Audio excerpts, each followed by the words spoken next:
Hello बच्चों, आप सबका स्वागत है मैथोरियल्स के इस यूट्यूब चैनल में। आज हम देखने वाले हैं क्लास 10th का सेकेंड चैप्टर, जो कि था हमारा क्वाड्रेटिक इक्वेशन, उसका प्रॉब्लम सेट 2। तो प्रॉब्लम सेट 2 का भी ये थर्ड पार्ट है, थर्ड वीडियो है, क्योंकि फर्स्ट वीडियो में हम लोग ने क्वेश्चन नंबर 1 से लेकर क्वेश्चन नंबर 5 तक के सम्स किए थे। पार्ट 2 में क्वेश्चन नंबर 6 से लेकर क्वेश्चन नंबर 10 तक सम्स किए थे, और ये पार्ट 3 वाले वीडियो में क्वेश्चन नंबर 11 से लेकर क्वेश्चन नंबर 15 तक हम लोग यहाँ पे सम्स देखने वाले। ठीक, तो चलिए हम लोग यहाँ पे अभी स्टार्ट करते हैं 11th क्वेश्चन के साथ।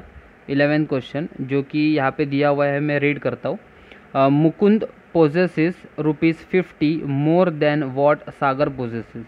The product of the amount they have is 15,000। Find the amount each one has. मतलब यहाँ पे फर्स्ट कंडीशन देखो, ऐसा बोला है कि Mukund possesses ₹50 more than what Sagar possesses. मतलब सागर के पास जितना पैसा है उससे 50 रुपीज़ ज़्यादा किसके पास है? मुकुंद के पास है। लेकिन हम लोगों को ये नहीं बताया है कि सागर के पास कितना पैसा है। तो हम लोग यहाँ पे स्टार्टिंग में क्या लेने वाले हैं? सागर के पास जो पैसा है वो क्या है? x है। तो यहाँ पे मैं लिखूँगा let the amount Sagar possesses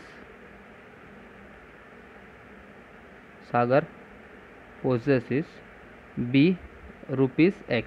मतलब सागर के पास कितना है? x रुपीज़ है। ठीक है, तो therefore the amount Mukund possesses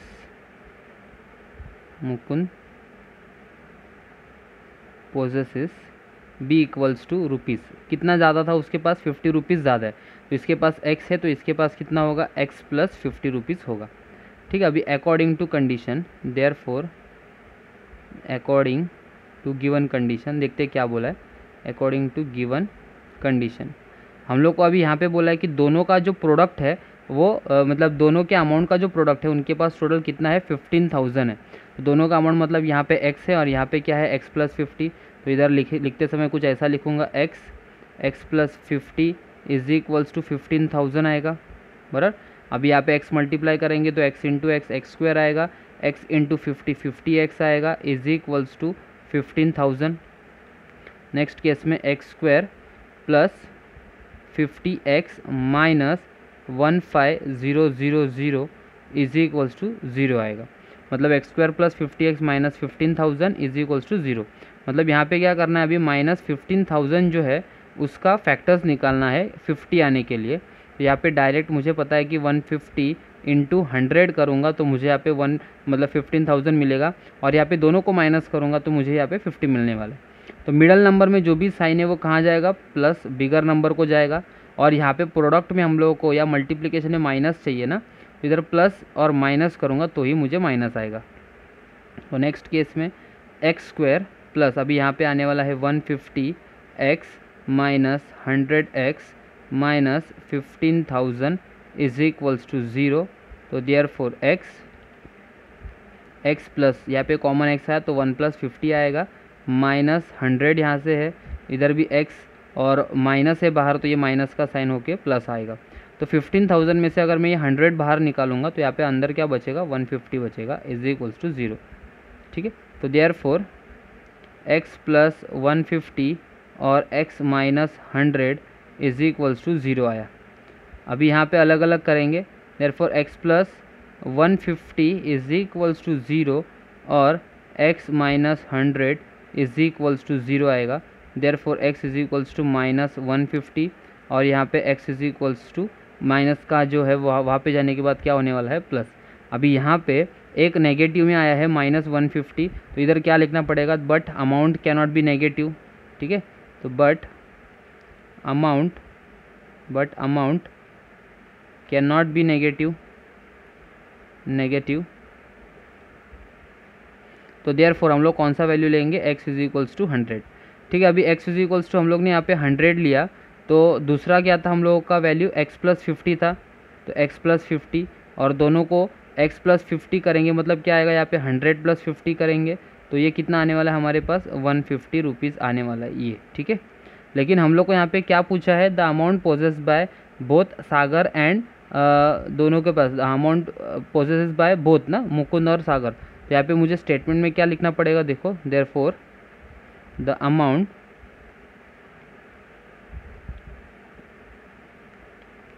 possessed by Sagar and Mukund सागर का x लिया था, मतलब ये सागर का वैल्यू है।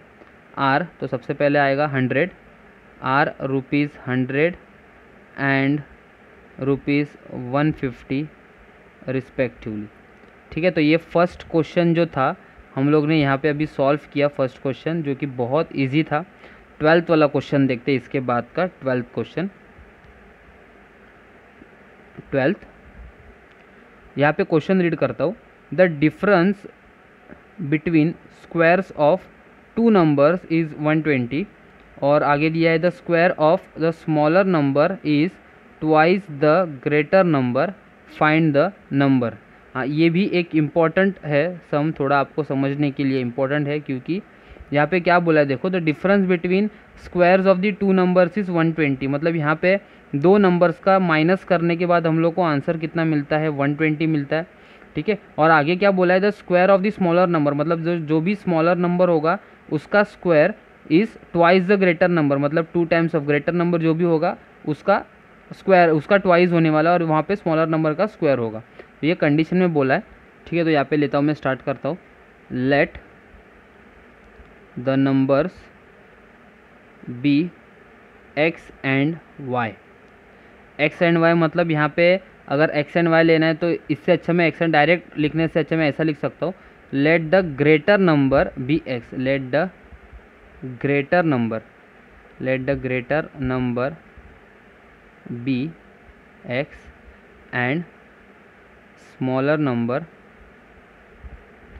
Number be y. हमारा ये क्वाड्रेटिक इक्वेशन है, तो इसमें x और y 2 वेरिएबल्स आए हैं। ये तो मतलब ये आपको समझ में आ जाएगा कि ये मैंने y क्यों लिया है यहाँ पे, ये इंपॉर्टेंट, इसलिए यहाँ पे इंपॉर्टेंट बताया। तो फर्स्ट कंडीशन में क्या बोला है, the difference between squares of 2 numbers is 120। तो दोनों का डिफरेंस, स्क्वायर्स का डिफरेंस अगर हम देखें, माइनस अगर करें तो उनका 120 आंसर आता है। मतलब यहाँ पे क्या आएगा, एक्स स्क्वायर है minus y square is equals to 120 आएगा। मतलब देखो डिफरेंस किसका, दोनों के स्क्वायर्स का, दोनों नंबर्स का स्क्वायर का डिफरेंस अगर ले तो यहाँ पे 120 बोला है। ठीक है, तो ये आया। उसके आगे हम लोग को दूसरा कंडीशन भी दिया है, क्या बोला है, ये फर्स्ट कंडीशन था, और दूसरा कंडीशन क्या बोला हम लोगों को कि the square of the smaller number is twice the greater number, the square of the smaller number is twice the greater number. इसका मतलब क्या, देखो मैं इसको 1 दे देता हूँ, स्क्वायर ऑफ स्मॉलर नंबर, अभी स्मॉलर नंबर क्या है, y है, तो स्क्वायर, उसका square is 2 times the greater number मतलब कौन सा, यहाँ पे x है, तो 2 टाइम्स मतलब 2 इंटू एक्स। तो ये आया एक कंडीशन। ठीक है, तो ये हो गया सेकेंड कंडीशन हमारा। अगर हम ये सब्सटीट्यूट करें, substituting equation 2 in equation 1, equation 2 मतलब ये वाई स्क्वायर जो है ना, वो अगर उसमें सब्सटीट्यूट करें तो यार देखो यहाँ पे क्या आएगा, x square minus y square की जगह पे मुझे क्या डालना है, इधर 2x डालना है, तो ये आया 2x इज इक्वल्स टू 120। ठीक है, तो आपको ये समझ में आया होगा। अभी मैंने y क्यों लिया, क्योंकि y का जो कंडीशन है यहाँ पे दूसरे इसमें दिया हुआ था, Y square is 2 times of, या square of the smaller number is 2 times of the greater number. ठीक है, तो उसका कंडीशन यहाँ पे हम लोग को सब्सटीट्यूट करना था। तो ये अभी ईजी हो गया। Therefore x square minus 2x minus 120 is equals to 0। अब यहाँ पे माइनस 120 के फैक्टर्स निकालना है जो कि 2 आने के लिए, तो 12 10 सर 120 आता है। अभी बिगर नंबर -2 है, मतलब मिडल का साइन -2 है, वो बिगर नंबर को जाएगा, और दोनों मल्टीप्लिकेशन करने के बाद माइनस 120 आना चाहिए, तो माइनस इंटू प्लस करेंगे तो ही 120 आएगा। तो नेक्स्ट स्टेप में क्या आएगा फिर, x square minus 12x plus 10x minus 120 equals to 0।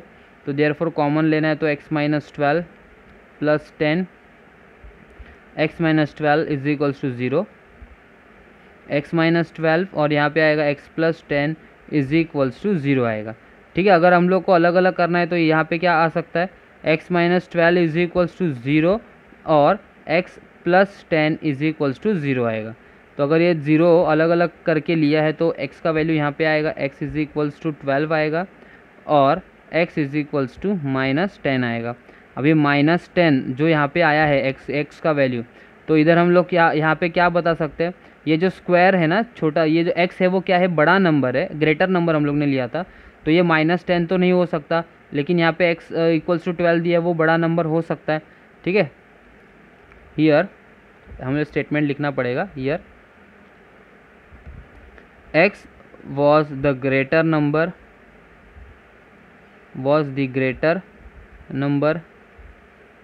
therefore we can't take x is equals to -10। तो हम लोग यहाँ पे नहीं ले सकते, अगर नहीं ले सकते तो इधर क्या लेना पड़ेगा मुझे, therefore क्या लेना पड़ेगा इधर, x इज इक्वल्स टू 12, तो x का वैल्यू मुझे क्या लेना है 12। ठीक है, तो ये हम लोग ने, ये कौन सा नंबर हो गया, ग्रेटर नंबर हो गया। अगर स्मॉलर नंबर हम देखें यहाँ पे, जैसे कि y² is equals to 2x था, तो इसका आंसर क्या आएगा, देखो पता चल जाएगा आपको, क्या है 2 × 12 और इधर है y², तो therefore y² is equals to 12, 1 * 12, 12 2 * 24 आएगा। टेकिंग स्क्वायर रूट करेंगे तो y का वैल्यू 2 आएगा, ±√24 आएगा। ठीक है, तो यहाँ पे 24 आया। अभी यहाँ पे मतलब यही आंसर है असल में, ये x का वैल्यू 12 है और y के दो वैल्यूज़ हम लोग को यहाँ पे मिलने वाले, एक तो +√24 और -√24। तो लिखते समय हम लोग को स्टेटमेंट भी वैसा लिखना है, देयरफॉर द स्मॉलर नंबर, देखो यहाँ पे क्या लिख रहा हूँ मैं, therefore the smaller number is √24 and greater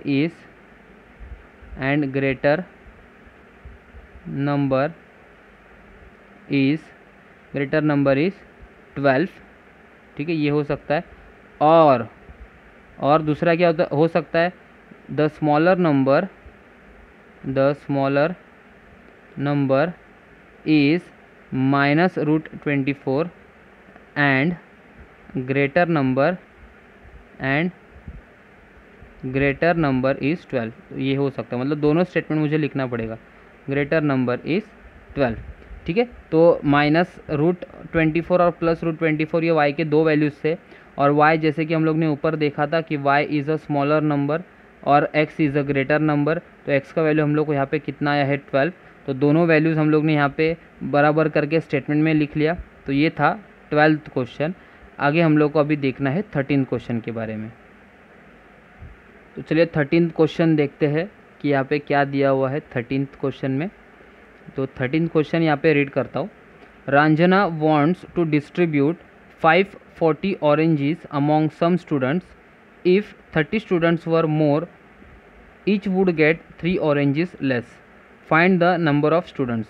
मतलब यहाँ पे 540 ऑरेंजेस जो है वो कुछ स्टूडेंट्स में डिस्ट्रीब्यूट करना है, बराबर। लेकिन अगर वो जिनको डिस्ट्रीब्यूट किया है उसमें अगर 30 स्टूडेंट्स अगर बढ़ जाए, जो भी स्टूडेंट्स को डिस्ट्रीब्यूट किया हुआ है, अगर उसमें 30 स्टूडेंट्स अगर एक्स्ट्रा हो जाए तो हर एक को 3-3 ऑरेंजेस कम होने वाला है। और हम लोग को यहाँ पे क्या फाइंड आउट करना है, find the number of students. तो कितने नंबर ऑफ स्टूडेंट्स है जिनको हम लोग यहाँ पे 540 ऑरेंजेस इक्वली डिस्ट्रीब्यूट कर सकते हैं। तो यहाँ पे हम लोग देखें क्या लेना है, let the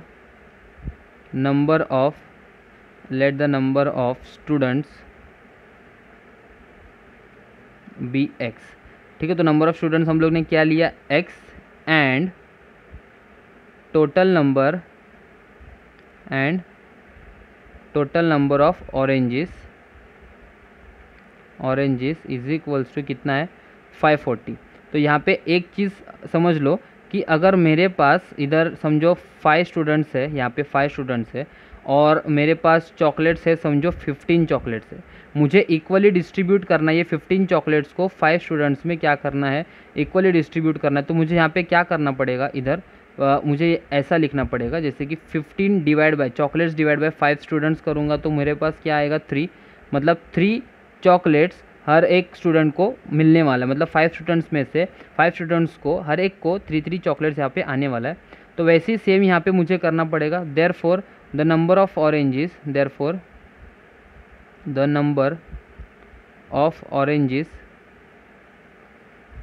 each student gets be equals to 540 divide by x। मतलब ये टोटल नंबर ऑफ ऑरेंजेस है 540 और डिवाइड बाय कितने नंबर ऑफ स्टूडेंट्स है, x नंबर ऑफ स्टूडेंट्स है। जैसे कि मैंने यहाँ पे किया था 15 चॉकलेट्स है, नंबर ऑफ स्टूडेंट्स कितना है 5, 15 डिवाइड बाय 5 किया था, तो वैसे ही यहाँ पे 540 डिवाइड बाय x होगा। समझो, मान लो यहाँ पे अगर 10 स्टूडेंट्स होंगे, सपोज मैं एग्जांपल बता रहा हूँ, अगर यहाँ पे 10 स्टूडेंट्स होंगे तो 540 ऑरेंजेस अगर 10 स्टूडेंट्स में डिस्ट्रीब्यूट करना होता तो क्या करना पड़ता, 540 डिवाइड बाय 10 करना पड़ता, और 0 कट होने के बाद मतलब हर एक स्टूडेंट को कितना ऑरेंज मिलता, 54 ऑरेंजेस मिलते। ये हर एक स्टूडेंट में अगर 10 स्टूडेंट्स होते तो ये एग्जांपल क्या है, अगर 10 की जगह पे अगर x लिया तो यहाँ पे क्या आएगा, 540 डिवाइड बाय x आएगा। ठीक है, तो ये केस तो आप लोगों को समझ में आया होगा। लेकिन आगे क्या बोला है, अगर टोटल स्टूडेंट्स में से अगर 30 स्टूडेंट्स बढ़ेंगे, if there are 30 students more then the oranges each would get will be 3 less, तो हर एक स्टूडेंट को 3 ऑरेंजेस जो है वो कम होने वाला है। तो ठीक है, तो यहाँ पे मुझे क्या लिखना पड़ेगा, if there were 30 more students, if there were 30 more students, बराबर, देन तो नंबर ऑफ स्टूडेंट्स कितने होंगे, अभी x है तो उसके बाद 30 स्टूडेंट्स ऐड होंगे तो क्या होगा, x plus 30, then total number of students will be, total number of students will be क्या होगा, will be equals to x plus 30 students हो जाएंगे। ठीक है, and total number of oranges तो यहाँ पे सेम ही है, लेकिन यहाँ पे ये नंबर चेंज होगा, number of oranges each students gate, and number of and the number of oranges each student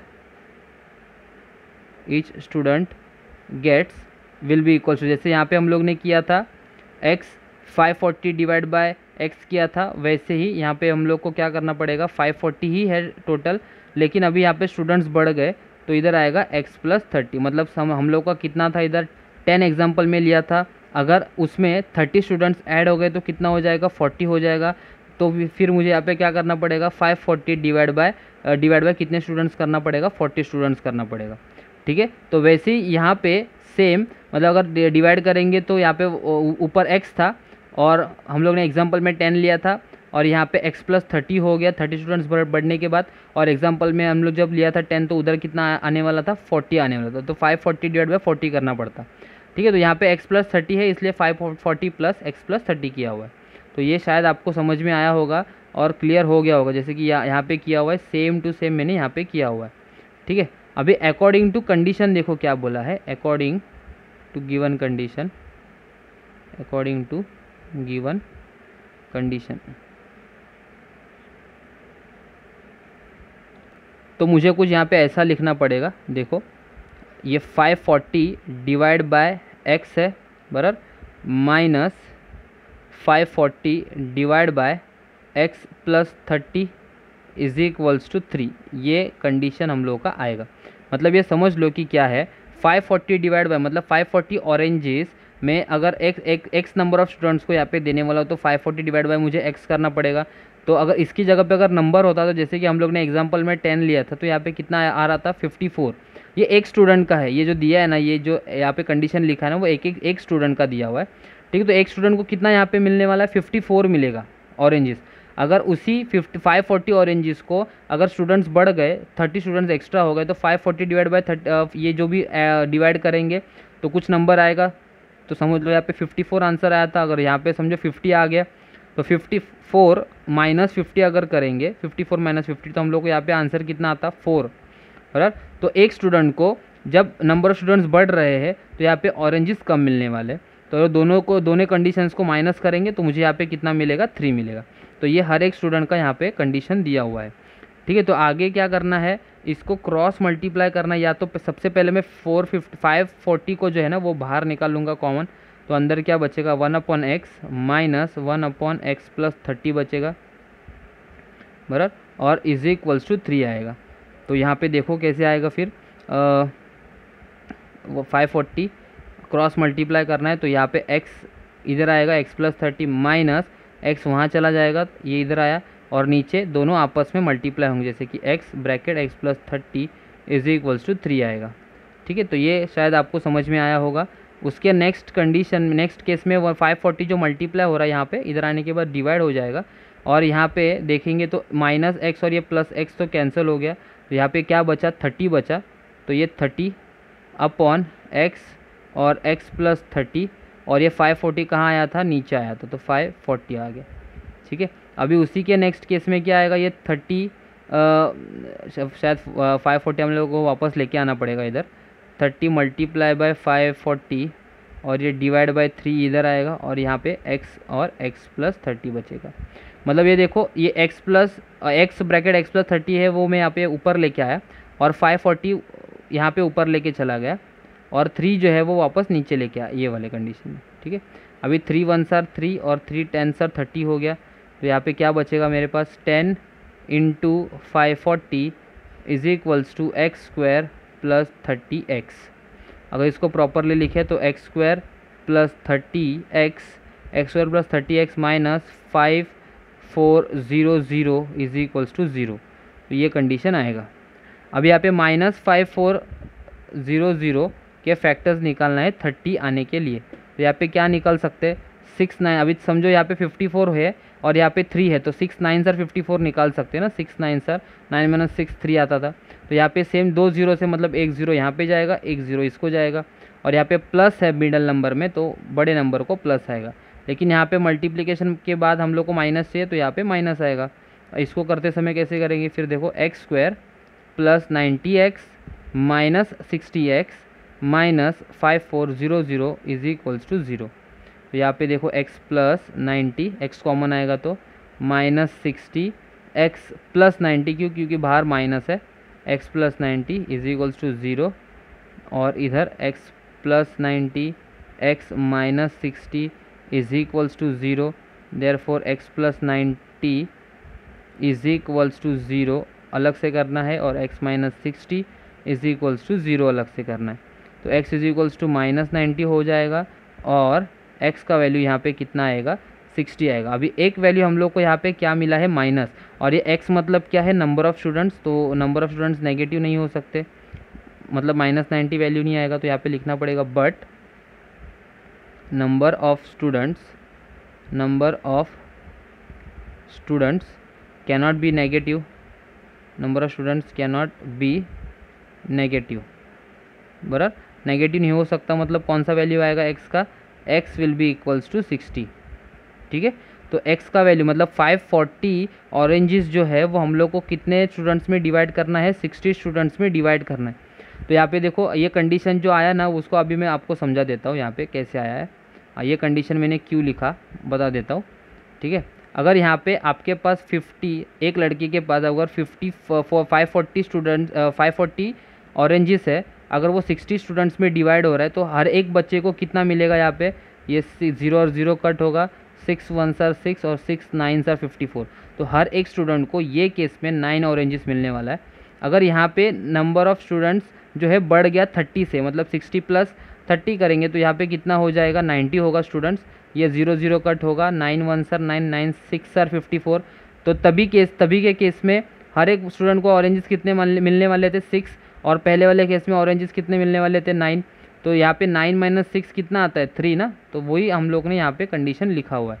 ठीक है, तो अभी आप मतलब बिल्कुल क्लियर हो गए होंगे कि यहाँ पे क्या था, ये ऐसा कंडीशन क्यों लिखा था। ठीक है, अभी लास्ट स्टेटमेंट लिखना है, total number of students, therefore total number of students is 60, total number of students is 60। ठीक है, तो ये 13 क्वेश्चन था, आगे 14 क्वेश्चन बाकी और 15 बाकी है, तो अभी हम लोग 14 क्वेश्चन देखेंगे। तो चलिए स्टार्ट करते हैं 14 क्वेश्चन के साथ। 14 क्वेश्चन, तो इसका पहले मैं यहाँ पे क्वेश्चन रीड कर लेता हूँ। Mister Dinesh owns an agricultural farm of village Talwel. The length of the farm is 10 metre more than twice its breadth, twice the breadth, मतलब यहाँ पे हम लोग को किसके बारे में इन्फॉर्मेशन नहीं दिया है, ब्रेथ के बारे में नहीं दिया है इन्फॉर्मेशन। तो अगर मैं यहाँ पे रेक्टेंगल अगर बना के बता दूँ, रेक्टेंगुलर फार्म है ना, तो रेक्टेंगुलर फार्म है, ब्रेथ के बारे में इन्फॉर्मेशन नहीं दिया, तो हम लोग यहाँ पे ब्रेथ को क्या ले सकते हैं, एक्स लेंगे, ठीक है। तो अगर ब्रेथ को x लेंगे तो लेंथ का कंडीशन देखो, वापस रीड करता हूँ क्या दिया है, the length of the farm is 10 more, 10 more मतलब प्लस 10, 10 मोर किस में 10 more, than twice its breadth, twice the breadth, breadth क्या है x लिया तो ट्वाइस इट मतलब लेंथ हो जाएगा 2x प्लस 10 होगा। In order to harvest rain water he dug a square shape pond inside the farm, the side of the pond is 1/3 of the breadth of the farm. ठीक है। तो यहाँ पे मतलब यहाँ पे उसी के बीच में, फार्म के बीच में ही यहाँ पे कहीं पे एक स्क्वायर शेप उसने क्या किया हुआ है, पॉन्ड बनाया हुआ है, डग किया है, और उसका जो साइड है पॉन्ड का वो कितना बोला है, 1/3 of the breadth of the rectangular farm, मतलब ये कितना होगा इसका साइड 1/3 हो जाएगा। ठीक है। आगे क्या बोला है, the area of the farm is 20 times the area of the pond. तो जो भी यहाँ पे बड़ा वाला फार्म का जो भी एरिया है वो 20 टाइम्स बड़ा है किससे, एरिया ऑफ द पॉन्ड से। Find the length and breadth of the farm and of the pond. तो दोनों का हम लोग को यहाँ पे लेंथ और ब्रेथ निकालना है। ठीक है। लेंथ और ब्रेथ तो सिर्फ फार्म का आएगा और पॉन्ड का हम लोग को एक ही साइड निकालना है। तो देखेंगे कैसा मिलता है। अगर x का वैल्यू मिल गया तो हम लोग पॉन्ड का भी निकाल सकते हैं आराम से, मतलब x का वैल्यू आ गया, ब्रेथ आ गया, मतलब हम लोग पॉन्ड का साइड निकाल सकते हैं, 1/3 इंटू एक्स बोला है। ठीक है। तो अभी यहाँ पे स्टार्ट करते हैं। फिर ब्रेथ के बारे में कुछ इन्फॉर्मेशन दिया नहीं है तो हम लोग को यहाँ पे वही लेना पड़ेगा। Let the breadth of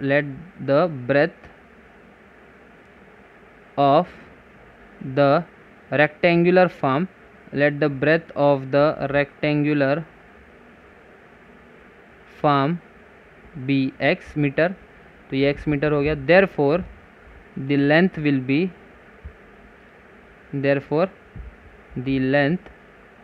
will be equals to 2x plus 10 metre, जो कि कंडीशन से हम लोग ने यहाँ पे लिखा हुआ है। ठीक है। अभी area of the rectangular farm क्या होगा फिर, therefore area of rectangular farm is equals to, area का फॉर्मूला क्या है, लेंथ इंटू ब्रेथ। तो लेंथ क्या है यहाँ पे 2x प्लस 10 है और ब्रेथ कितना यहाँ पे x है, बराबर। तो अगर इसको मल्टीप्लाई करेंगे तो यहाँ पे क्या आएगा, x इंटू 2x स्क्वायर आएगा और x इंटू 10x आएगा। तो ये क्या हो गया, स्क्वायर मीटर हो गया, हमारा एरिया है ना तो स्क्वायर मीटर। अभी यहाँ पे पॉन्ड का भी बताना है तो यहाँ पे क्या आएगा, now side of a square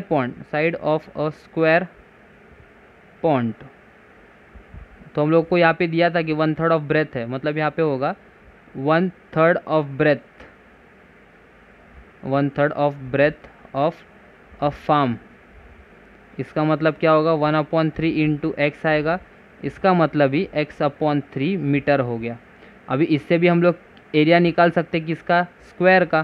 तो यहाँ पे therefore area of a square pond is equals to, area का फॉर्मूला स्क्वायर का क्या है, साइड स्क्वायर, मतलब यहाँ पे आएगा x/3 होल स्क्वायर आएगा, इज इक्वल्स टू आगे x का स्क्वायर x स्क्वायर और 3 का स्क्वायर 9 आएगा। और यहाँ पे भी आंसर क्या है, इसका यूनिट क्या आने वाला है, स्क्वायर मीटर। ठीक है। अभी एक कंडीशन हम लोग को यहाँ पे बोला है, उससे हम लोग को ये सॉल्व करना है। ऐसा कंडीशन दिया है कि the area of the farm is 20 times the area of the pond, मतलब एरिया ऑफ फार्म जो डायग्राम में भी बताया था, एरिया ऑफ द फार्म जो है वो 20 टाइम्स बड़ा है किससे, पॉन्ड से बड़ा है। तो वो अकॉर्डिंग टू कंडीशन मुझे यहाँ पे लिखना पड़ेगा। तो therefore according to given condition, ये स्टेटमेंट जो सम था, वर्ड प्रॉब्लम वाला सम था, दिखने में बड़ा है लेकिन सॉल्व करने में बहुत इजी है, जैसे कि हम लोग ने अभी देखा। ठीक है। तो कंडीशन लिख लेते हैं, area of a rectangular farm is equals to 20 times area of square pond, ऐसे बोला था। ठीक है ना। तो एरिया ऑफ रेक्टेंगुलर फार्म का वैल्यू हम लोग को कितना मिला था, 2x स्क्वायर प्लस 10x था ना, ये वाला, इसको मैं यहाँ पे 1 दे देता हूँ और स्क्वायर पॉन्ड का जो आंसर आया है उसको मैं इधर 2 दे देता हूँ। तो अगर दोनों का भी सब्स्टिट्यूट करना है ना तो यहाँ पे क्या आएगा, 2x स्क्वायर प्लस 10x था, इसका answer is equals to 20 times of x square upon 9। ये तो कहाँ से डाला मैंने, सब्स्टिट्यूट किया फ्रॉम 1 and 2, फ्रॉम 1 and 2 आएगा। अभी यहाँ पे 9 है वो यहाँ पे चला आएगा इस वाले साइड में, तो देखो कैसे आएगा, 9 बाहर है। या तो पहले हम लोग इधर रिड्यूस कर सकते हैं, इधर भी 2 है, यहाँ पे 10 है, यहाँ पे 20 है, तो 2 से डिवाइड कर सकते हैं। अगर 2 से डिवाइड करेंगे तो 2 1 सा 2 मतलब एक्स स्क्वायर आएगा, 2 5 सा 10 आएगा, 2 10 सा 20 आएगा, इंटू एक्स स्क्वायर अपॉन 9 आएगा। अभी मैं जो 9 है मैं वो ले सकता हूँ इधर, तो 9 x square plus 5x is equals to 10x square. तो यहाँ पे 9x स्क्वायर प्लस 5 9 सर 45x is equals to 10x square आएगा, बराबर। तो ये बहुत इजी हो गया अभी सम। ये 9x स्क्वायर में अगर वहाँ पे डालूंगा तो क्या हो जाएगा, 45x is equals to 10x square minus 9x square आएगा। तो 10x square minus 9x square, x square is equals to 45x आ गया। अब यहाँ पे x square minus 45x is equals to 0 आएगा। अब यहाँ पे कॉमन अगर लूँ तो ऐसा आएगा, x माइनस 45 और x इज इक्वल्स टू 0, तो x का वैल्यू इज इक्वल्स टू 0 आएगा और x इज इक्वल्स टू 45 आएगा। दोनों वैल्यूज़ आए, मतलब x का वैल्यू 0 है और दूसरा x का वैल्यू 45। लेकिन x हम लोग ने यहाँ पे क्या किया था, ब्रेथ अज्यूम किया था ना, और ब्रेथ 0 तो नहीं हो सकता, फार्म कोई भी लेंथ 0 होगा क्या, फार्म अगर है तो नहीं होगा ना। तो यहाँ पे क्या हो सकता है, बट लिखना पड़ेगा, but breadth of a rectangular form cannot be a rectangular form, cannot be negative नहीं आएगा यहाँ पे, cannot be 0 आएगा, ठीक है। तो therefore अगर cannot be 0, अगर ये 0 नहीं हो सकता तो x इज इक्वल्स टू कितना होगा, 45 होगा। x का वैल्यू यहाँ पे कितना है, 45 है। अभी लेंथ है हम लोग को, तो लेंथ निकालना है इसका। therefore length of rectangular form क्या होगा, length of rectangular form is equals to 2x plus 10 था, तो is equals to 2 into x का वैल्यू 45 प्लस 10, 45 2 सर 90 प्लस 10, और यहाँ पे 90 प्लस 10 करेंगे तो 100 मीटर, यहाँ पे भी मीटर आएगा, ठीक है। एक्स का वैल्यू 45 है और यहाँ पे भी क्या लिखा, मीटर। ये दोनों भी लेंथ और ब्रेथ हम लोग ने निकाला किसका, रेक्टेंगुलर फॉर्म का। अभी स्क्वायर पॉन्ड का भी निकालना है, जो कि 1/3 ऑफ इसका था रेक्टेंगुलर फॉर्म। तो यहाँ पे side of a square pond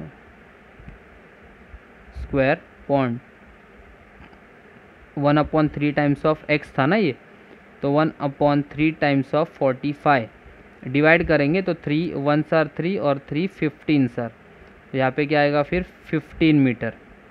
तो ये यही तो हम लोग को निकालने बोला था, तीनों भी, ब्रेथ और लेंथ निकालना था रेक्टेंगुलर फॉर्म का, और साइड निकालना था किसका, स्क्वायर पॉन्ड का।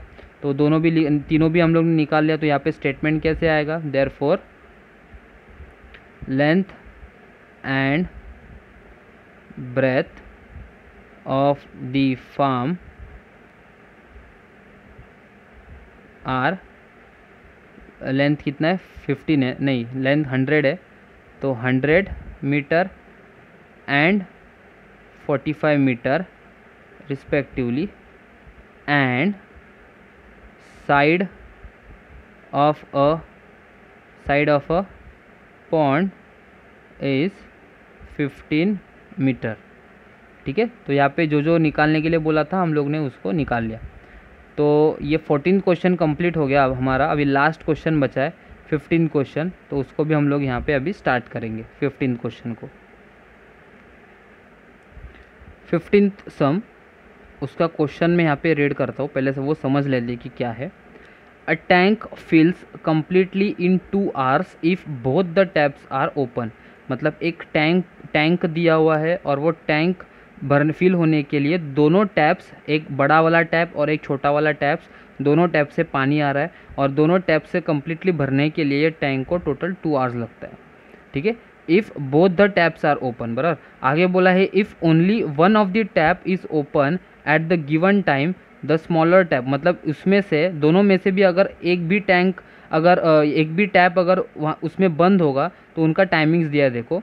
The smaller tap takes 3 hours more then the larger one to fill the tank. मतलब वही टैंक को दोनों जब भरते एक ही साथ में भरने वाले हैं, जो टैप्स है उनको 2 आवर्स लगता है टैंक भरने के लिए, फिल करने के लिए। लेकिन अगर स्मॉलर टैंक अकेला अगर फिल कर रहा होगा उस टैंक को, तो उसको 3 आवर्स लगेगा।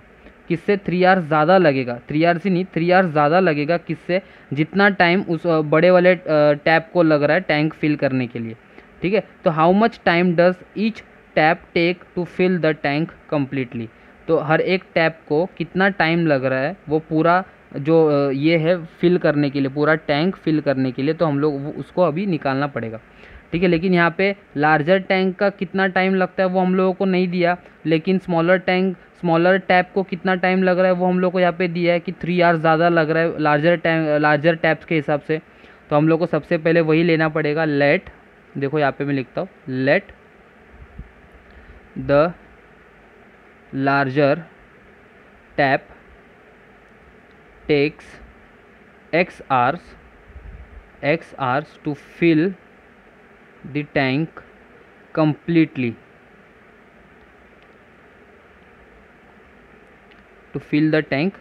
ठीक है, लार्जर टैप को x आवर्स लग रहा है, तो स्मॉलर टैप को कितना लगेगा, x + 3 आवर्स लगेगा, बराबर। अगर ये यहाँ पे एक टैंक को भरने के लिए बड़े टैप को x आवर्स, एक टैंक को भरने के लिए बड़े टैप को अगर x आवर्स लग रहा है, तो देयरफॉर यहाँ पे देखो ऐसा आएगा, therefore part of tank filled by larger tap in 1 hour, will be equals to कितना होगा, 1/x होगा। मतलब ये समझ लो कि क्या है, अगर वो टैंक को भरने के लिए पूरा x आवर्स लग रहा है, तो 1 घंटे में कितना भरेगा वो, 1/x पार्ट भरेगा, बराबर। मतलब 1/x पार्ट, मतलब समझ में आ रहा है आपको कि 1 घंटे में अगर वो एक पार्ट भर रहा है वो टैंक का, उतना सा थोड़ा पार्ट भरेगा, तो वो पूरा भरने के लिए उसको x आवर्स लग रहा है। जैसे कि हम लोग ने ऐसा सम हम लोग ने प्रैक्टिस सेट 2.5 में किया था, ये 2.6 में किया था, वर्क डन वाला सम था, शायद क्वेश्चन नंबर 8 था वो, पिंटू और निशु का, जिनको काम करने के लिए 4 डेज़ और ऐसा कुछ वो सम था। तो वैसे ही सेम वहाँ पे जैसे हम लोग ने देखा था कि अगर टोटल काम करने के लिए 4 दिन लगता है, तो वो 4 दिन का 1 दिन में काम कितना होने वाला है, 1/4 पार्ट होगा।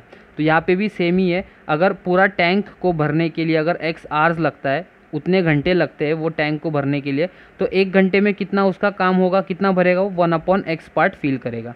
ठीक है, तो ये ऐसा है, ये इंपॉर्टेंट है, आपको समझ में आना चाहिए ये वाला पार्ट। ठीक है, तो लार्जर टैंक का हो गया x आवर्स, तो अभी लार्जर टैप का हो गया x आवर्स लगता है उसको, तो स्मॉलर टैप का देखते हैं। Therefore smaller tap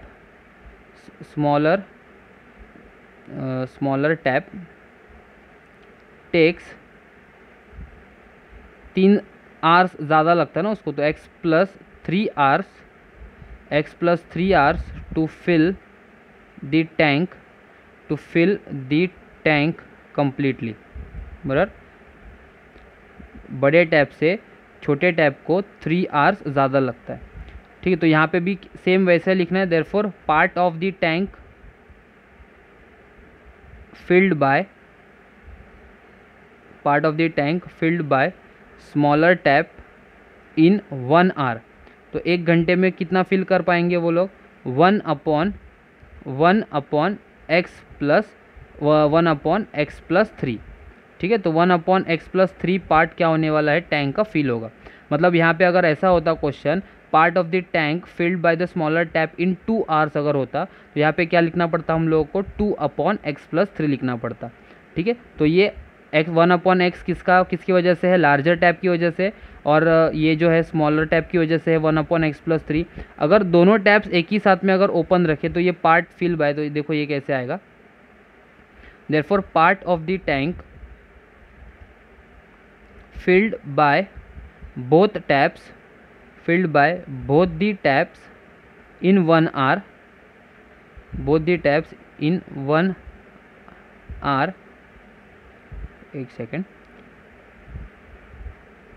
1 hour will be equals to क्या आएगा फिर, ये 1/x बड़े टैप का 1 घंटे में भरा हुआ पार्ट, और ये छोटे छोटे टैप का 1 घंटे में भरा हुआ पार्ट, तो ऐसे आएगा अगर दोनों टैप्स को the part of the tank filled by both the taps in 1 hour, तो दोनों टैप्स अगर खुले होंगे तो उन एक एक पार्ट ऐसा भरेंगे वो 1 घंटे में।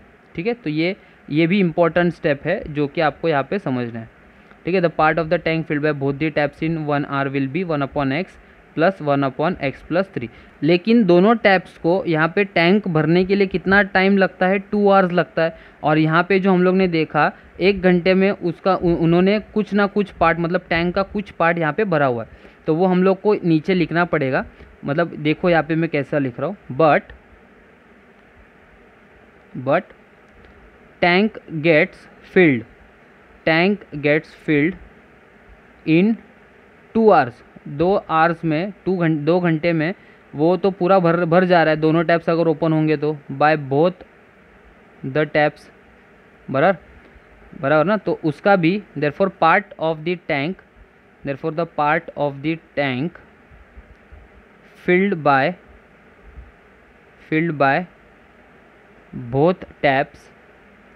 by both taps in 1 hour will be equals to 1/2 आएगा। देखो ये भी वैसे जैसे ऊपर का लिखा है पार्ट वैसे ही लिखा हुआ है नीचे का भी, तो ये समझ लो क्या है। तो ये x आवर्स था, यहाँ पे टैंक का एक पार्ट भरने के लिए कितना लगा, 1/x पार्ट भरा उसने टैंक का पार्ट। ठीक है, यहाँ पे छोटे टैप को कितना टाइम लगता है, x प्लस 3 आवर्स लगा, तो यहाँ पे भी उसको भरने के लिए कितना लगा, 1/x प्लस 3 आएगा 1 आवर में, 1 आवर में। ठीक है, तो यहाँ पे जैसे कि दोनों अभी टैंक को भरने के लिए दोनों को टाइम कितना लगेगा, टोटल 1 आवर में ये इतना टाइम, इतना पार्ट फिल होगा टैंक का, मतलब ये टैंक का इतना पार्ट फिल होने वाला है 1 घंटे में। ठीक है, तो लेकिन टैंक को फिल करने में यहाँ पे कितना टाइम लगता है, 2 आवर्स लगता है अगर दोनों टैप्स चालू होंगे तो अगर दोनों टैप्स अगर चालू है 2 घंटे में वो फिल हो जा रहा है, तो उसका 1 घंटे में पार्ट फिल कितना होगा, हाफ पार्ट फिल होगा, मतलब 1/2 पार्ट आएगा यहाँ पे। ठीक है, तो यहाँ पे ये फ्रैक्शंस है, तो ये फ्रैक्शंस जैसे हम लोग ने लोअर स्टैंडर्ड्स में पढ़ा था वैसे ही है जैसे इसको हम लोग ने यहाँ पे यूज़ किया। ठीक है, तो ये 1/x था, 1/x प्लस 3 और यहाँ पे 1/2 आया। तो अभी अकॉर्डिंग टू कंडीशन अगर यहाँ पे देखें तो therefore according to given condition,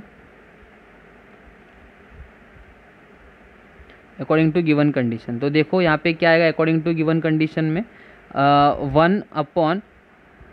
1/x plus 1/x plus 3 is equals to 1/2। मतलब ये जो है 1/x और 1/x प्लस 3 क्या था, part of the tank filled by both the taps, in 1 our.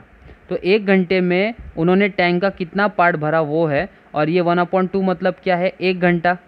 1/2 मतलब क्या, वो भी सेम है ना, part of the tank filled by both the taps in 1 hour is equals to 1/2।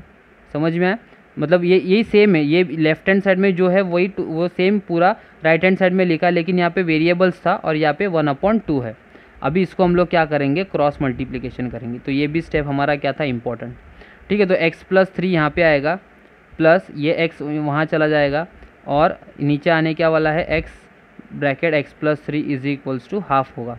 तो ये x और x ऊपर लाइक टर्म्स है, तो 2x प्लस 3 हो जाएगा upon x square plus 3x आएगा इज इक्वल्स टू हाफ।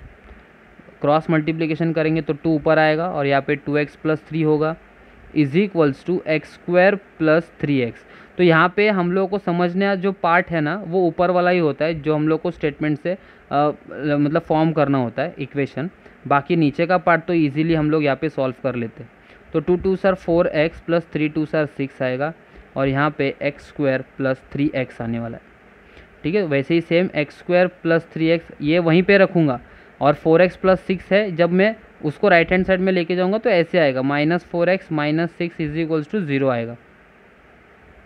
इधर x square x plus 3x minus 4x करेंगे तो -1x आएगा, -6 इज इक्वल्स टू 0। अभी -6 के फैक्टर्स निकालना है, मतलब 3 2 सर, और बिगर नंबर मिडल में माइनस है तो बिगर नंबर को जाएगा, और मल्टीप्लिकेशन माइनस चाहिए तो यहाँ पे प्लस आएगा।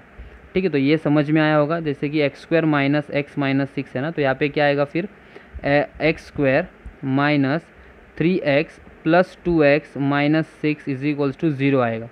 तो देयरफॉर x माइनस 3 कॉमन, मतलब x कॉमन है तो x माइनस 3 आएगा, और यहाँ पे +2 x minus 3 is equals to 0। तो यहाँ पे x माइनस 3, यहाँ पे x plus 2 is equals to 0। अलग अलग करेंगे तो x माइनस 3 इक्वल्स टू 0 आएगा और यहाँ पे x प्लस 2 इक्वल्स टू 0 आएगा। x का वैल्यू यहाँ पे 3 और यहाँ पे x का वैल्यू -2 आएगा।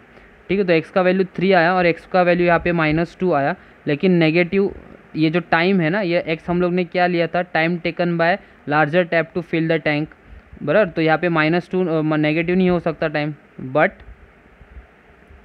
Time cannot be negative, but the time cannot be negative, बराबर। तो देयरफॉर x का वैल्यू हम लोग यहाँ पे क्या लेंगे 3 एंड दूसरा क्या था x प्लस 3 था ऊपर, x प्लस 3 मतलब 3 + 3 इज इक्वल्स टू 6। ठीक है, तो यहाँ पे हम लोग अभी समझ गए होंगे कि अगर दोनों टैप्स एक ही साथ में अगर ओपन रखेंगे टैंक भरने के लिए तो उनको 2 आवर्स लगता है। अगर बड़ा टैप अगर ओपन रखेंगे, सिर्फ बड़ा वाला टैप ओपन रखेंगे टैंक भरने के लिए तो उसको 3 आवर्स लगेगा। अगर स्मॉलर टैप अगर ओपन रखेंगे, सिर्फ स्मॉलर टैप अगर ओपन रखेंगे तो यहाँ पे उसको 6 आवर्स लगता है फिल करने के लिए। तो इधर मुझे स्टेटमेंट लिखना है, therefore the larger tap takes 3 hours to complete the tank, to completely fill the tank, takes 3 hours to completely fill the tank, while दूसरा क्या है, while smaller tap takes 6 hours to fill the same tank. ठीक है, तो ये जो last question था आपको समझ में आया होगा। ये स्टार्टिंग का पार्ट ही इसमें इम्पोर्टेंट था, जो कि मैंने यहाँ पर रेड से मार्क करके बताया हुआ है। लार्जर टैप को कितना टाइम लगता है, x आवर्स लगेगा, तो 1 घंटे में वो टैप को भरने के लिए कितना टैंक का पार्ट फिल होगा, 1/x फिल होगा। वैसे ही स्मॉलर टैप का क्या है, x प्लस 3 आवर्स लगता है फिल करने के लिए। तो वैसे ही यहाँ पे सेम उसका भी सेम लिखा, the part of the tank filled by smaller tap in 1 hour will be क्या हो जाएगा 1/x प्लस 3, बराबर। दोनों टैप्स अगर ओपन रखेंगे तो हम लोग को यहाँ पे ऐसा मिलेगा 1 आवर में वो इतना फिल होने वाला है। ठीक है, but the tanks fill in 2 hours by both the taps, मतलब वो टैंक को पूरा भरने के लिए 2 आवर्स यहाँ पे लगता है।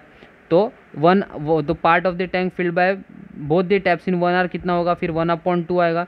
तो ऊपर भी हम लोग ने वही लिखा था 1/2, और यहाँ पे मतलब 1/2 मतलब दोनों टैप्स को फिल करने का part of the tank filled by both the taps. तो ये भी सेम है और वो 1/2 भी, दोनों भी सेम ही होने वाला है लेफ्ट हैंड साइड और राइट हैंड साइड में। ठीक है, तो अगर उसको सॉल्व करेंगे तो हम लोग को यहाँ पे x का वैल्यू 3 मिलेगा और यहाँ पे x प्लस 3 जब करेंगे तो यहाँ पे 6 मिलेगा। तो दोनों वैल्यूज़ हम लोग ने यहाँ पे निकाल लिया। तो इसी के साथ ये प्रैक्टिस सेट या प्रॉब्लम सेट 2 ये भी ख़त्म हो गया। अगर आपको ये वीडियो पसंद आया है तो आप इस वीडियो को लाइक कीजिए, शेयर कीजिए, कमेंट कीजिए और चैनल को सब्सक्राइब करना ना भूलिए। Thank you.